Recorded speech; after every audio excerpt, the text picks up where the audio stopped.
नमस्कार, स्वागत है आप सभी का हरियाणा न्यूज बुलेटिन में। मैं आपके साथ समृद्धि यादव और आज इस बुलेटिन में हम कवर करेंगे हरियाणा से जुड़ी हर छोटी बड़ी खबर से आपको रूबरू करवाएंगे। तो चलिए रुक करते हैं आज की खबरों की ओर। पहली खबर, केंद्र सरकार की किसान कर्ज राहत योजना को लेकर एक बार फिर सवाल खड़े हो गए। जी आपको बता दें, किसानों का आरोप है कि सरकार ने कृषि कार्ड की लिमिट 3 लाख से बढ़ाकर 5 लाख करने और 5 लाख तक के कर्ज पर 4% तक सब्सिडी देने की घोषणा की थी, लेकिन 1 साल से ज्यादा समय गुजरने के बाद भी लागू नहीं किया गया। किसानों ने सरकार से मांग की है कि घोषणा को जल्द से जल्द जमीनी स्तर पर उतारा जाए।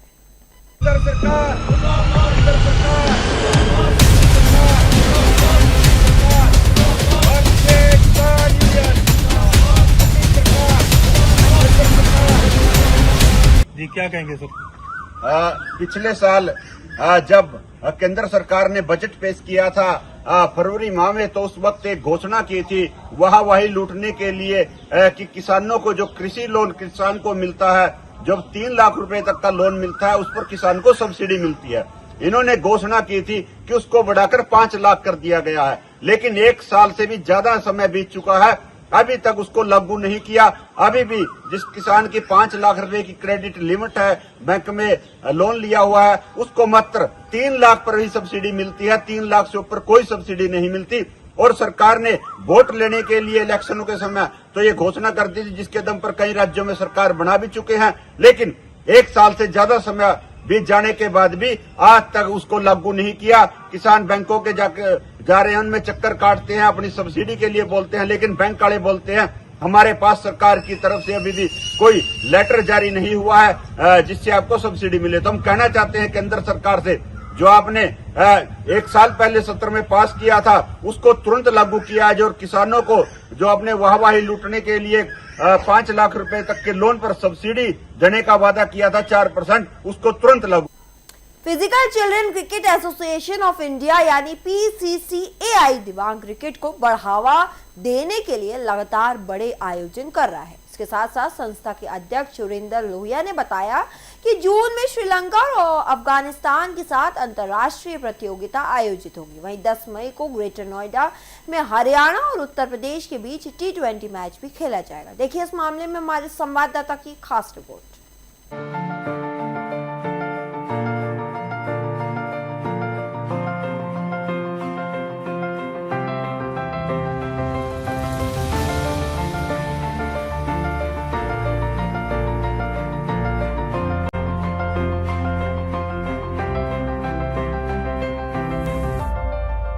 ये ट्रॉफी, जैसा कि आपको पता है कि 10 मई को बेटा कोविड में एक्सपायर हो गया था।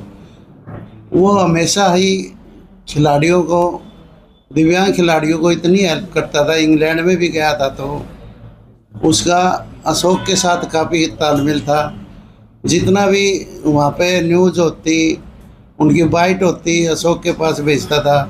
इतना इंटरेस्ट था उसको।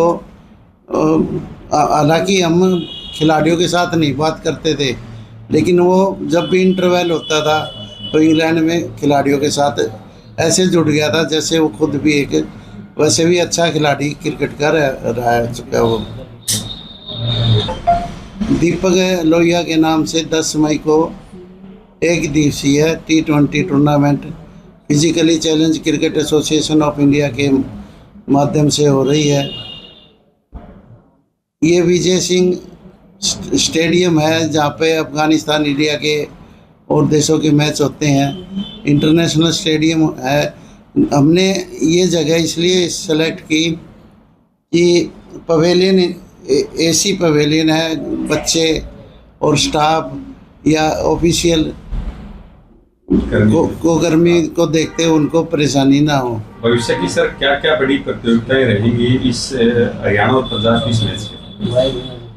हरियाणा पंजाब के हरियाणा और यूपी के बाद 12 स्टेट की टीम बंगलोर में खेलेगी।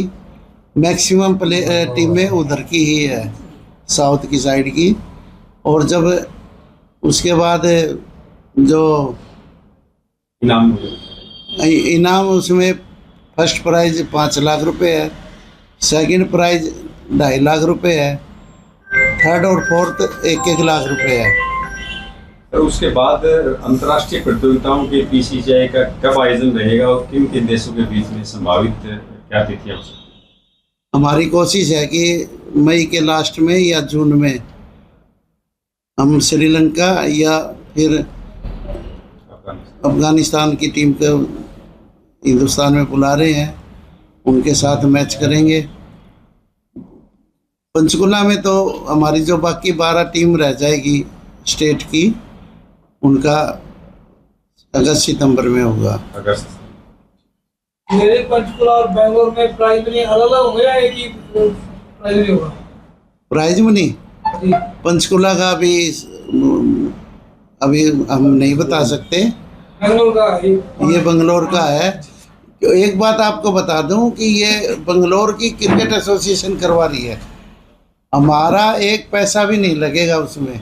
वो पहले तो मैं आपका पीसीसीआई परिवार की तरफ से अभिनंदन करता हूं, आपका स्वागत करता हूं और आपकी बदौलत ये पीसीसीआई इतने बड़े मुकाम पे पहुंची है। धन्यवादी हो आप। अभी जो लोहिया जी ने बताया कि किस प्रकार से अभी ग्रेटर नोएडा में जो दीपक तो हमारे बहुत ही मजबूत साथी थे, लोहिया जी के बेटे, और जिन्होंने अपना पूरा जीवन जब से पीसीसीआई बनी है उन्होंने बड़ा संघर्ष किया, तो उनकी याद में हमेशा हम ये टूर्नामेंट करते हैं। इस बार ये टूर्नामेंट ग्रेटर नोएडा में हो रहा है, जिसमें 2 टीमें होंगी, हमारे हरियाणा की भी है और यूपी की भी है।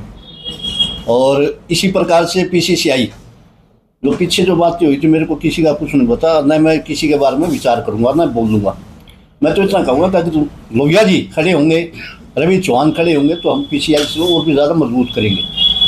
हम सब लोहिया जी के साथ में, और लोहिया जी के बदौलत ही हम पीसीसीआई से जुड़े हैं। अब जिस प्रकार से 17 से 25 तक बेंगलोर में भी होंगे टूर्नामेंट, हमारे 8 दिन के रहेंगे, जिसमें 12 टीमें होंगी। इसी प्रकार से पंचकुला में आने वाले सितंबर में या अक्टूबर में जैसा भी होगा, तो वहाँ भी 12 टीमें रहेंगी, जो पंचकुला और चंडीगढ़ में टूर्नामेंट होंगे, जिसमें संभावना है कि श्रीलंका या अपना ये अफगानिस्तान, इसमें से कोई भी टीम आ सकती है। तो हम सब मिलके पीछे के मनमुटाव खत्म करके पीसीसीआई को और भी मजबूत करें। और लोहिया जी वैसे भी बहुत, आप तो देखते आ रहे हो कि बिल्कुल सरल आदमी है, और इनके साथ अगर कोई चतुराई करता है, सात्विकता करता है, तो वो नसोले अपना आप नरक के रास्ते खोल लेता अपने। तो लोहिया जी एक बहुत बड़ी नेक इंसान है। हमें जब भी आदेश होगा इनका, इनके साथ में खड़े रहेंगे और पीसीसीआई को जितना भी हो सका मजबूत करेंगे। पंचकूला नगर निगम चुनाव में वार्ड नंबर 20 के निर्दलीय उम्मीदवार रोहित चौधरी ने शक्ति प्रदर्शन करते हुए विशाल रोड शो निकाला। जी आपको बता दें, बताया जा रहा है कि इस रोड शो में 200 से ज्यादा ट्रैक्टर और गाड़ियां शामिल हुई। वहीं रोड शो के दौरान हजारों समर्थक ने हिस्सा लिया, वहीं जिससे इलाके का चुनावी माहौल पूरी तरीके से गर्मा गया है। देखिए इस मामले में हमारे संवाददाता की खास रिपोर्ट।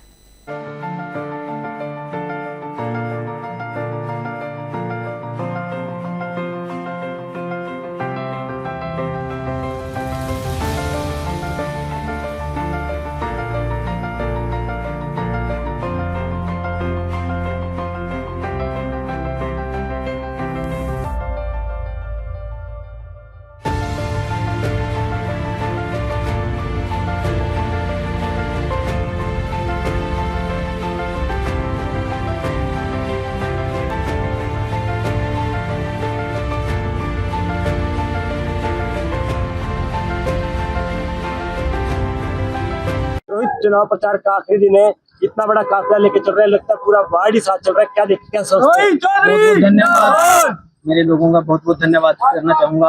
और जो भी काफिला आप देख रखे हैं, ये कोई किराए पे बुलाई हुई भीड़ नहीं है, ये सब लोगों का प्यार है, मेरे वोटरों का प्यार है। और आज का काफिला देख के लग सकता है कि जीत का अंतर जो होने वाला है वो बहुत बड़ा नंबर आज की जो इतिहास बदलने वाला रहेगा। 2 राष्ट्रीय पार्टियों को हिला दिया है। आज के काफिले को देख के, भीड़ को देख के लग रहा है कि कहीं ना कहीं एक अकेला व्यक्ति, एक अकेला युवा ये सीट जीतने वाला है। जी आपका आशीर्वाद है, जनता का आशीर्वाद है, मेरे लोगों का साथ है, जो इतना प्यार मुझे अपने वोट के रूप में और ये विकास के वार्ड के विकास को नई गति देने के लिए ये जो आशीर्वाद मुझे मिलने जा रहा है इसके लिए बहुत बहुत धन्यवाद। जीतने के बाद आपके साथ ही रहेंगे, विकास का कार्य करेंगे। जी जी बिल्कुल बिल्कुल, ये जो साथ मुझे लोगों का मेरे से बरकरार रखना है, मैंने अपने प्यार के साथ और लोगों का साथ ले।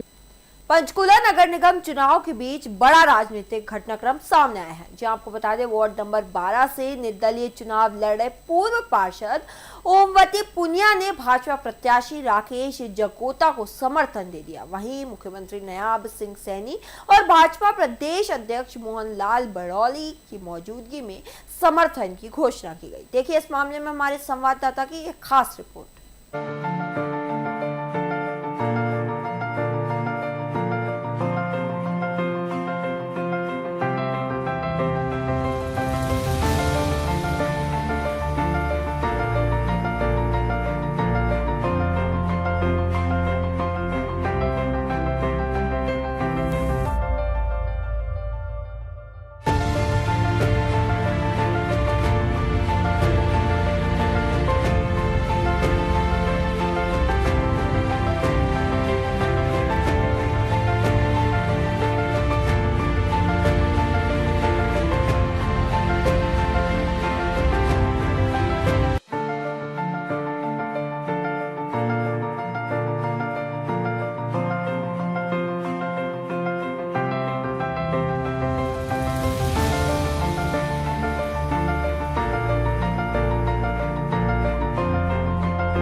भिवानी में महाराणा प्रताप जयंती पर सर्व समाज के लोगों ने महाराणा प्रताप चौक पहुंचकर उन्हें श्रद्धांजलि अर्पित की। जी आपको बता दें इस दौरान वक्ताओं ने महाराणा प्रताप को शौर्य, स्वाभिमान और राष्ट्रभक्ति का प्रतीक बताया। वहीं कार्यक्रम में बड़ी संख्या में लोगों ने हिस्सा लेकर राष्ट्रभक्ति और सांस्कृतिक स्वाभिमान को संदेश दिया है। देखिए इस मामले में हमारे संवाददाता की खास रिपोर्ट।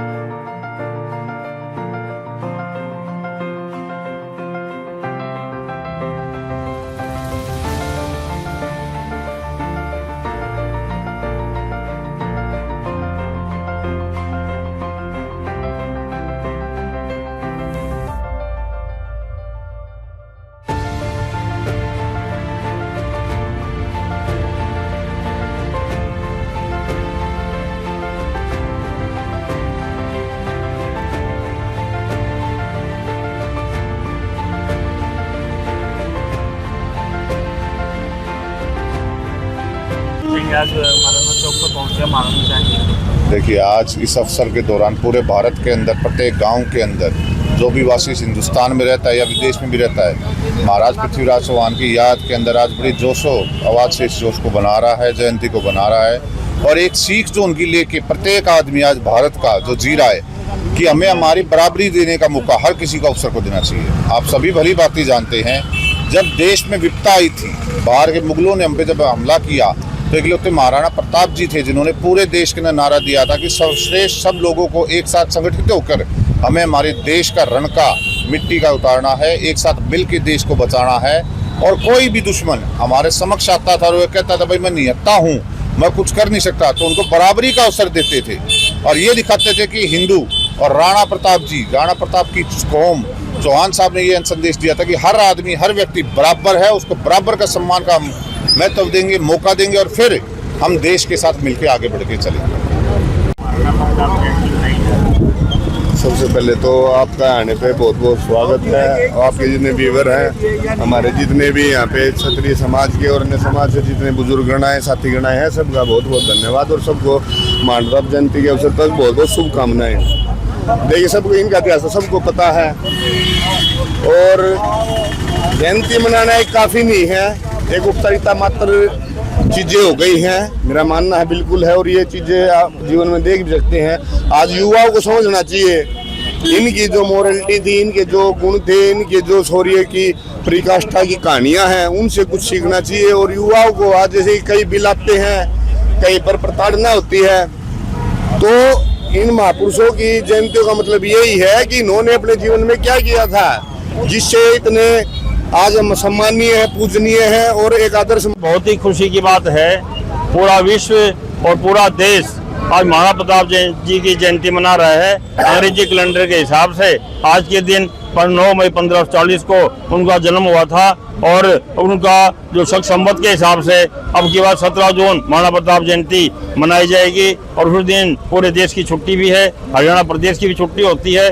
क्योंकि मेवाड़ प्रदेश में स्टेट जो है मेवाड़ और वहाँ के राजा जो मेवाड़ के आज उनके वंशज हैं वो 17 जून को मनाते हैं। पूरा देश भी 17 जून को मनाता है, लेकिन आज भी उनकी इंग्लिश कैलेंडर के हिसाब से आज का पड़ता है, तो हम आज भी पूरा देश मना रहा है उनको। दोनों समय मनाई जा सकती है। और महाराणा प्रताप तो ऐसे शासक थे जिसमें हिंदुआ सूर्य थे, हिंदू धर्म के लिए पूरी लड़ाई लड़ी। और आज महाराणा प्रताप नहीं होते तो हम भी कहीं कलमा पढ़ रहे होते बैठे, तो महाराणा प्रताप ने हिंदू धर्म को बचाया, पूरे देश को बचाया, अपने समाज को बचाया। और महाराणा प्रताप की हम कोटि कोटि नमस्कार करते हैं, कोटि कोटि उन्हें प्रणाम करते हैं। और बहुत ही आज जोश के साथ पूरा देश महाराणा प्रताप जयंती मना रहा है और मनानी भी चाहिए। और आज उनको बहुत बहुत हम नारे लगाएंगे 2-3 महाराणा प्रताप।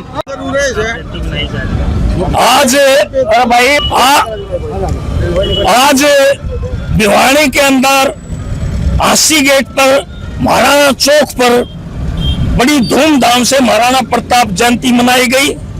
इसके अंदर मुख्य रूप से समाज के सभी व्यक्ति और अदर समाज के भी सभी व्यक्ति यहाँ हाजिर हुए। और मैं इसमें एक बात कहना चाहता हूँ कि आज के युग में महाराणा प्रताप जयंती मनाने का वास्तविक जो महत्व जब हो सकता है जब महाराणा प्रताप। देखिए, आज वीर शिरोमणि महाराणा प्रताप की जयंती है और उनकी जयंती पर मैं उनके चरणों में कोटि कोटि नमन और वंदन करती हूँ और भावी पीढ़ी से निवेदन करती हूँ कि जैसे महाराणा प्रताप ने देश हित के लिए लड़ाई लड़ी और अपना सर्वस्व उन्होंने न्यौछावर कर दिया, उनसे वो प्रेरणा ले और जो बुराइयां हैं सामाजिक उनसे वो दूर रहें। जैसे चाहे दहेज प्रथा हो, चाहे नशा है, नशे से भी युवा बचे। तो आज के दिन प्रण ले महाराणा प्रताप की जयंती पर कि हम देश हित के लिए, देश रक्षा के लिए सदैव तत्पर रहें। आज महाराणा प्रताप जयंती मनाए अस्सी गेट पे, उसमें 36 जात के सभी व्यक्ति थे। भाई मोहित चौधरी है, चौधरी धर्मवीर सिंह के लड़के, राम भजन जी के लड़के हैं और जांगड़ा जी हैं, शर्मा जी हैं, सारे आए हैं। तो बड़ी धूमधाम से यहाँ 36 जात ने मनाया है। और आज से हम जो हरियाणा राजपूत प्रतिनिधि सभा हमारी भिवानी, वो हम आज से ऐलान करते हैं कि यूजीसी पे हम जब तक लागू ये कैंसिल नहीं होगा जब तक हम लड़ाई लड़ेंगे। आज से शुरू कर दिया हमने। तो धन्यवाद जी। कुरुक्षेत्र के शाहबाद क्षेत्र के युवक की अर्मेनिया में मौत से परिवार में मातम पसरा हुआ है। जो आपको बता दें, मृतक प्रवन कुमार रोजगार की तलाश में 2 साल विदेश गया था, साथ ही लेकिन गैस पाइपलाइन धमाके में उसकी मौत हो गई। अब परिवार सरकार और प्रशासन से बेटे का शव भारत लाने की गुहार लगा रही है। देखिए इस मामले में हमारे संवाददाता की एक खास रिपोर्ट।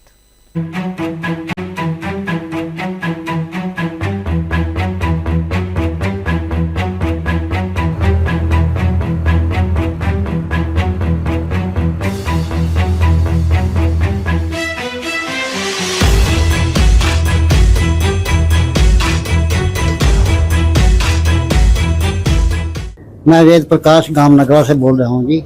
मैंने अगस्त 2024 में अपना लड़का जो है रोमानिया भेजा है, क्योंकि वो कोई पैसा चार कमाएगा, हमारा भी सहारा बनेगा और आप भी रोटी अच्छी खाएगा।